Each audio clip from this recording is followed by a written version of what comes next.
हम बीएड द्वितीय वर्ष के लिंग विद्यालय समाज के द्वितीय यूनिट के लिंग पहचान भाग के आगे का अध्ययन करेंगे। आज हम राजनीतिक पक्ष और पहलू और आर्थिक पहलू का अध्ययन करेंगे।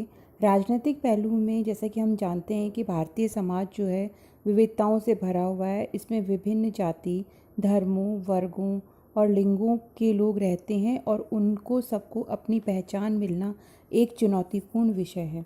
चुनौती के इस कार्य को लोकतांत्रिक सिद्धांतों के कारण से हासिल किया जा सकता है। लोकतंत्र में जैसे कि आप जानते हैं, जनता का जनता के लिए जनता के द्वारा ये सिद्धांत लागू होता है और इसमें लोकतांत्रिक सिद्धांतों में कई ऐसे सिद्धांत हैं जो कि अस्मिता या आइडेंटिटी दिलाने में महत्वपूर्ण रोल जो है वो निभाते हैं। इसके अंदर समानता, स्वतंत्रता, अधिकार और न्याय, ये चारों सिद्धांतों का क्रियान्वयन होने से अस्मिता का जो संकट है वो समाप्त हो सकता है। अगर ये चारों चीज़ें कि स्वतंत्रता मिले, समानता मिले और अधिकार मिले और इन सब के आधार पर न्याय मिले तो प्रत्येक व्यक्ति को अपनी पहचान जो है वो मिल सकती है। समाज में लैंगिक अस्मिता प्राप्त करने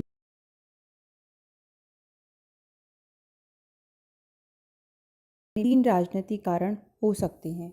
इसमें किसी भी व्यक्ति का अल्पसंख्यक होना, परंपरागत वर्चस्व, भी व्यक्ति अल्पसंख्यक होता है उसके अधिकारों का हनन किया जाता है। उसको समानता का अधिकार मिलता तो है पर पूरी तरह से उसकी पालना नहीं हो पाती है। इस कारण से वो अपनी पहचान जो है वो प्राप्त नहीं कर पाता।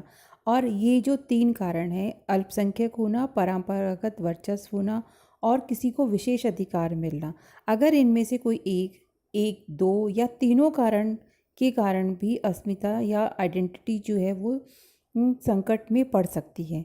लैंगिक अस्मिता का जो प्रमुख कारण है वो परंपरागत वर्चस्व है। तो भारतीय समाज के संदर्भ में अगर हम देखें तो सदियों से पुरुषों का वर्चस्व रहा है।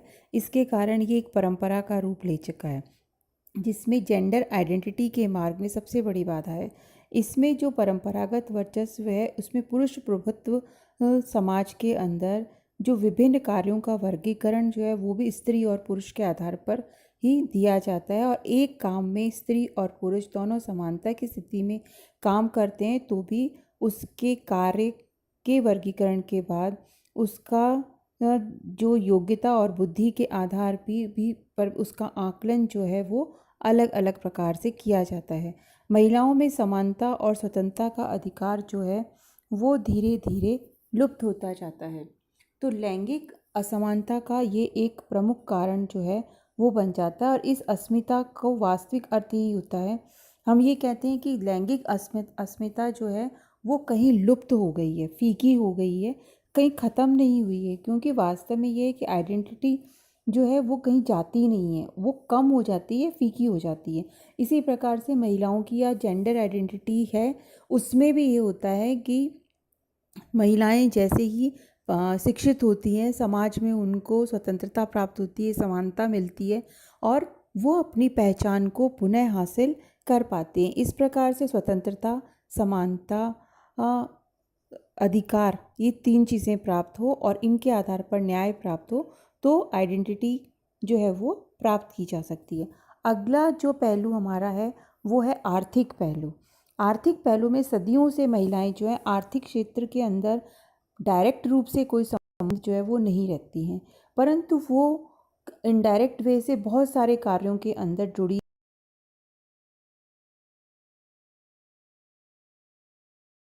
परंतु इंग्लैंड में जब औद्योगिक क्रांति के कारण जब उद्योगों की अधिकता हो गई तो काफ़ी सारे लोग जो है वो घरों से बाहर निकल करके काम करने लगे और उस समय ही पुरुषों के साथ में जो है महिलाएं भी घर से बाहर निकली और वो घर से बाहर निकल करके स्कूलों के अंदर, फैक्ट्रियों में, कार्यालयों में काम करने लगी।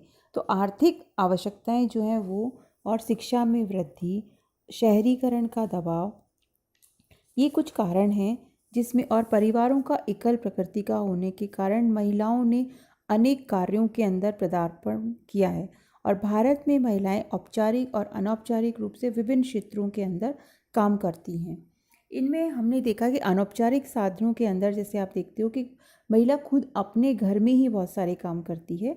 इसके अलावा कृषि के कार्यों में, मकान बनाने में, मधुमक्खी पालन में, हथकरघा उद्योगों में, बुनाई, टोकरी बनाना, मुर्गी पालन, मछली पालन आदि अनेक आजीविका के साधन हैं जहाँ पे महिलाएं जो हैं वो धन कमा रही हैं और महिलाएं अपने घर का सारा काम भी करती हैं।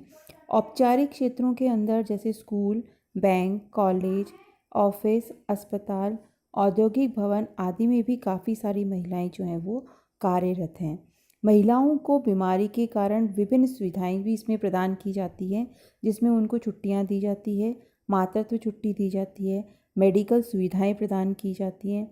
इस प्रकार महिलाओं में असमानता के संबंधित सबसे बड़ी बाधा के रूप में उनकी वर्तमान स्थिति के लिए जिम्मेदार कारकों में एक जो जिम्मेदार कारक है वो आर्थिक निर्भरता की कमी है कि औपचारिक और अनौपचारिक क्षेत्रों में काम करने के साथ साथ भी अधिकतर महिलाओं को नगद मूल्य या वेतन के रूप में कुछ नहीं मिलता है और पुरुष ही घर के बाहर जाकर के वेतन या धन कमा कर के लाता है और वही आय का मुख्य स्रोत होता है। महिला घर का काम करने के बावजूद भी आर्थिक मूल्य अर्जित नहीं कर पाती है, तो अपनी कुछ योग्यताओं और श्रम के आधार पर वो वेतन प्राप्त कर से बाहर निकल करके काम शुरू करती हैं। तो उस स्थिति में उनकी एक तो वो घर के बाहर जाकर नौकरी करें और पुरुष घर का घरेलू काम करे। दूसरा ये है कि घर के काम की जिम्मेदारी वो या तो स्वयं उठाएं या नौकर के सहारे छोड़ करके धन अर्जित करें। तो वर्तमान शहरों में धीरे धीरे ये चीज़ अपनाती जा रही हैं और महिलाएं आर्थिक रूप से आत्मनिर्भर हो रही हैं और इस आत्मनिर्भरता और शिक्षा के प्रसार के साथ साथ महिलाएं जो हैं वो अपनी पहचान पुनः प्राप्त कर रही हैं। धन्यवाद।